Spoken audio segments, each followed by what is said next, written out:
This is Ruger LCP Max versus SIG P365 380 versus Glock G42 Hornady Critical Defense 90 grain FTX.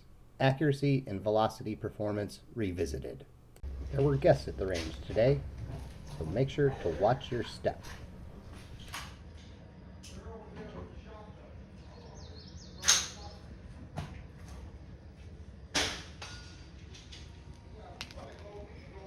And now, let's hit the range.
We're getting numbers good.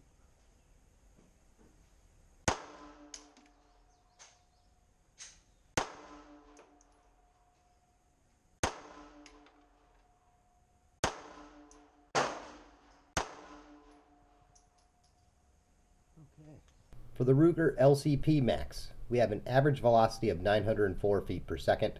Highest velocity was 935 feet per second. Lowest velocity was 857 feet per second. Our standard of deviation was 27.8, and the extreme spread of 78. For the Glock G42, we have an average velocity of 920 feet per second. Our highest velocity was 934 feet per second. Lowest velocity was 895 feet per second. Standard deviation is 13.7, an extreme spread of 40.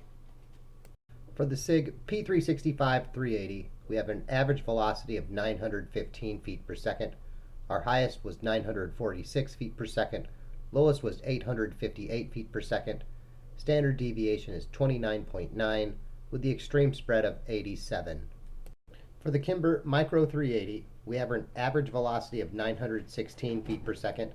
Highest velocity was 929 feet per second.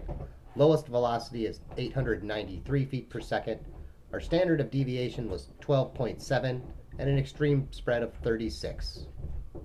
Now let's compare the numbers and the targets. If we start with the Ruger LCP Max at the bottom left hand, we had 904 feet per second as the average velocity, with a very good group, I'm going to say, for a pocket gun at 10 yards for me. Moving to the Glock G42 to the right of that was our highest average velocity of the day, 920 feet per second, with again a very good group and similar, just a little left-hand placement, which makes sense since I have since zeroed this G42 with different ammo, so we're seeing a little shift on the impact point. Now if we move to the SIG P365 380 in the top left, we see a fairly good group, a little left of the bullseye, and again impact shift because this firearm was not zeroed with this ammunition.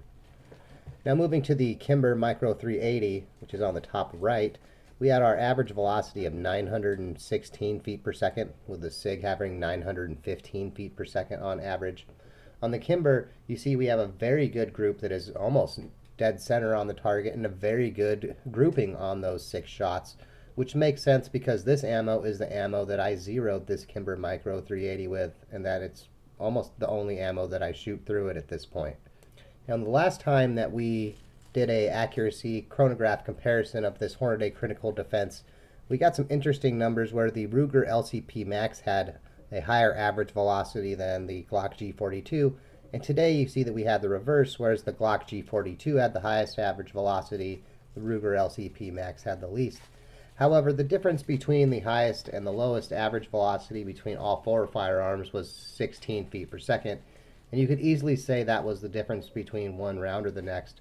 And really, all of these firearms had very similar performance with this ammo, which I think we see in regards to the accuracy and the groupings on these targets today. Now let's switch to the footage that I got to start the day, which is of a modified version of a drill I got off the Wilson Combat channel. The footage we got today was at the beautiful Banner Range, and while it's a fantastic facility, you are limited in some areas. For example, you can't really do a draw and fire type practice setup there because it's a public range, and they don't want like a new kid with a gun on his first day trying to emulate someone else and getting shot or whatever. Bad time. So anyway, they limit on what you can do to really just basic practice, which is fine. There's nothing wrong with that. Everybody needs some place they can go for some simple basic practice close by. Now anyway, the drill that I'm going to do is one where I do 2 shots with a two-handed grip and then transition to shooting with a right hand only 2 shots, and then transition to a left hand shooting 2 shots with my left hand. And I'm not trying to be as fast as possible because also you can't really do rapid fire at the public range, but I am at least trying to get where I'm fairly quick and get 2 shots on target with my strong hand and my offhand, if you will. Now I'm including this footage in this video because I think it helps show some of the advantages and disadvantages of, say, size and how that comes into play. Because while yes, the Ruger LCP Max has fantastic capacity compared to something like the Glock G42, the extra size of the Glock G42, for some people anyway, is going to have some advantages of its own. Anyway, let's cut to the footage. Don't forget to like and subscribe so Freddy gets his biscuits.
Now in reviewing the targets after this drill, and this was done using the Hornady Critical Defense, same ammo, just a different box I bought at the same time, we see that my shots with the Ruger LCP Max, well, that silhouette probably needs to worry about its procreation.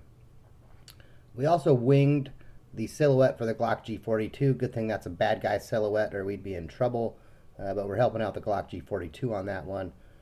And with the SIG P365 380, I did hit the silhouette all 6 shots. Not a real group there, just we hit the silhouette. We'll take what we can get. Now of note is that this is my 365 380 that up until today we had the hollow sun on for all the previous videos of it, and I never shot it with iron sights. The iron sights version is the other P365 380 that we featured at the beginning, when that firearm first came out, that we did the 1,000 round review on. And then the crew bought one, this hollow sun mounted one, that we have since taken off the hollow sun for various reasons, unrelated to the hollow sun. As I get back into practice shooting the 365 380 with the iron sights instead of the hollow sun, I expect the accuracy and consistency to improve on that target in the future. Now, as far as the Kimber Micro 380 and that malfunction goes, Unfortunately, it's not uncommon for me to experience malfunctions with my Micro 380. And in fact, everybody that I know who has one has a similar experience. I don't know why that is. If it was a more reliable firearm, at least mine, I would be fantastic. As you could see in the video today, it can be a very accurate and consistent firearm. It's just prone to the occasional hiccup, and it's hard to trust something, in my opinion, as a carry item or a personal protection home defense item if it's prone to hiccups that I regularly reproduce on camera every time we get video footage, for example. But when it does work very well, as you can see in this video. Well, I hope you found this video useful. Thanks for watching, and as always, have a good day.